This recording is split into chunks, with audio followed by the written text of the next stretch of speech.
4 में या फिर जोड़ करें या फिर घटाव करें वो 6 के बराबर आना चाहिए। तो इस तरह से आपके ये सवाल लगाए जाते हैं। अब इसमें देखते हैं कि क्या कोई नियम फॉलो कर रहा है।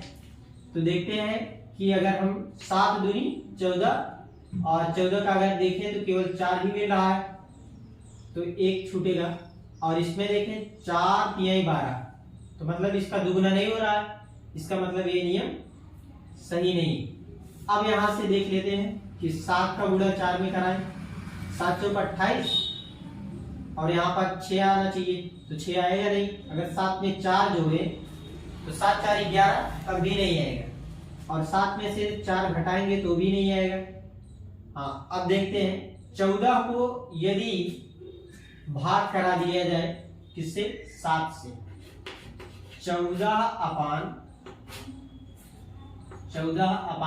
7। जब भाग देंगे 7 दूनी 14, यहाँ पर 2 आएगा।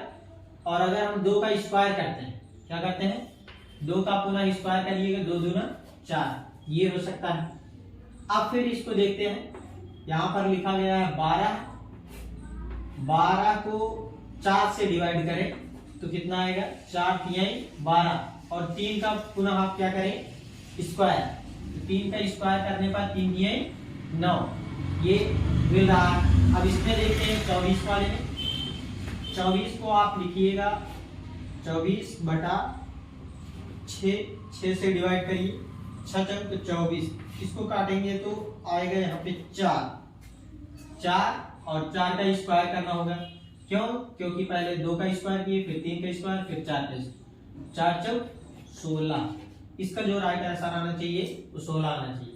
तो 16 किस ऑप्शन में दिख रहा है, ऑप्शन नंबर बी, ये आपका राइट जवाब हो जाएगा 16। और तीसरा सवाल जो दिया गया है इसमें तो ऑप्शन है नहीं, इसको देखते हैं कि कैसे ये लगेगा।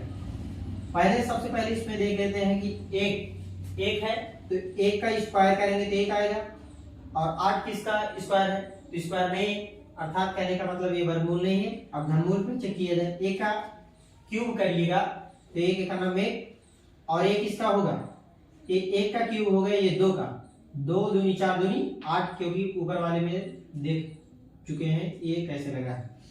और इसके बाद ये किसका क्यूब होगा तो 3 का, 1 2 3, और ये देखें तो 4 चौक 16 चौक 64, तो ये जो होगा आपका 4 का घनमूल हो जाएगा, और 4 के बाद 5 का, 5 मतलब।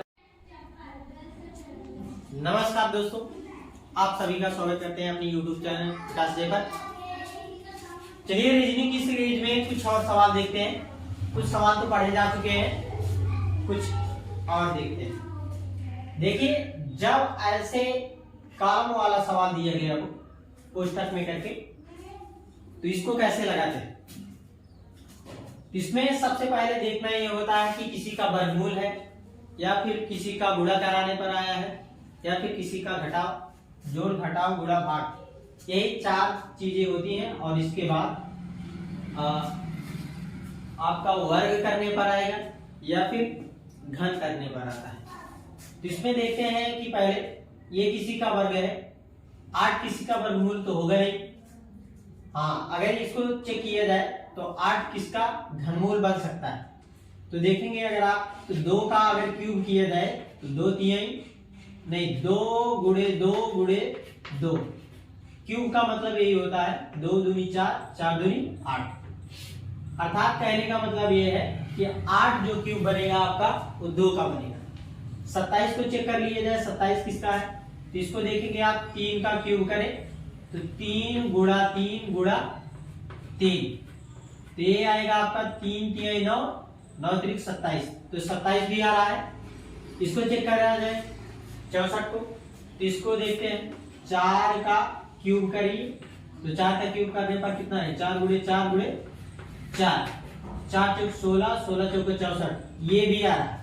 इसका मतलब आपका जो सीरीज बन रहा है, पहले 2 फिर 3 फिर 4, इसका मतलब पहले वाला जो होना चाहिए वो 1 का ही होना चाहिए।